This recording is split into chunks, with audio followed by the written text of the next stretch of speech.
ஓம்.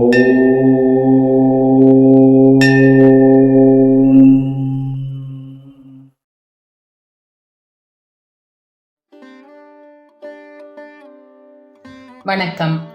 ஆண்டாள் தன்னுடைய திருப்பாவை பாடல்கள் ஒவ்வொன்றிலும் ஒவ்வொரு விதமான விஷயங்களை சொல்லி மக்களை நெறிப்படுத்துகிறார்.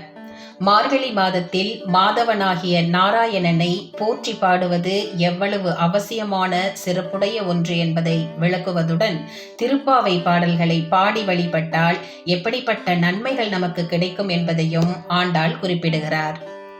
இன்றைய 13வது பாசுரத்தில் நமக்கு என்ன அறிவுரையை வழங்கியிருக்கிறார் என்று தெரிந்து கொள்ளுவோம். திருப்பாவை பாசுரம் 13.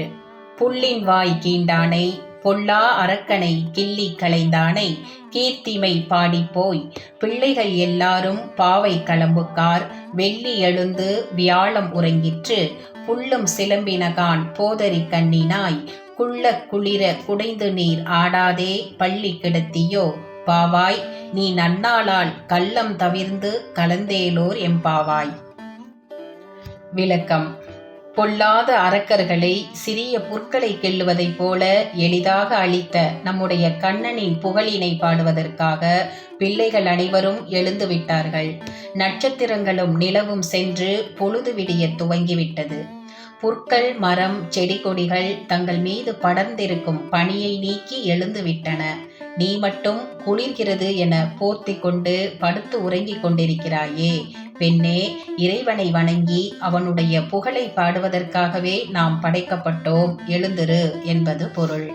கள்ளம் தவிர்ந்து என இந்த பாடலின் முடிவில் குறிப்பிடுகிறாள் ஆண்டாள். தூக்கத்தை ஒரு திருட்டுத்தனம் என்று சாடுகிறாள். நம்முடைய வாழ்நாள் என்பது இறைவனை நினைத்து அவனை போற்றி பாடி இறை தொண்டுகளையும் தான தர்மங்கள் போன்ற புண்ணிய காரியங்களை செய்வதற்காக படைக்கப்பட்டதுதான். இதை மனிதர்களாகிய நாம் உணர்ந்து வீண் மாயையிலிருந்து விடுபட வேண்டும் என கூறுகிறாள் ஆண்டாள் நாச்சியார்.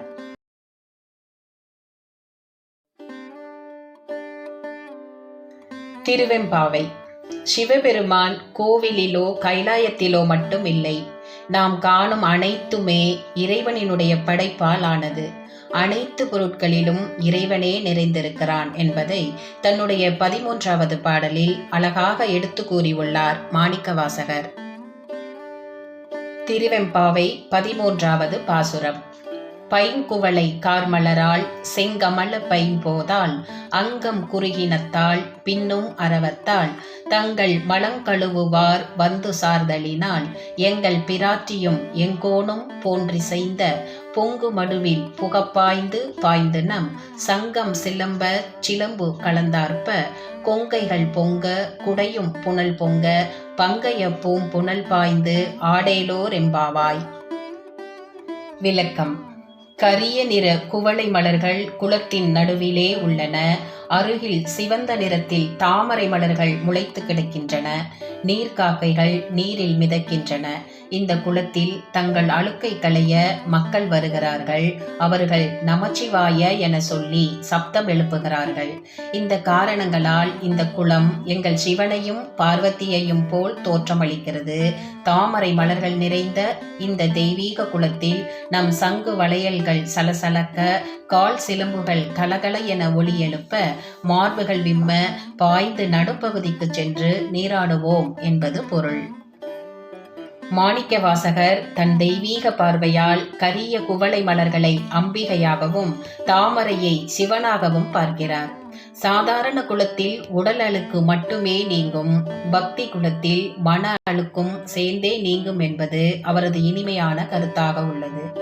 இறைவனின் அருளை பெறுவதால் மட்டுமே இந்த பிறவி என்னும் பெரிய குலத்தில் நீந்தி நாம் கரையேற முடியும். தென்னாடுடைய சிவனே போற்றி, எந்நாட்டவர்க்கும் இறைவா போற்றி. திருச்சிற்றம்பலம். சிவம் கிரியேஷன் சேனலை லைக் பண்ணுங்க, ஷேர் பண்ணுங்க, சப்ஸ்கிரைப் பண்ணுங்க.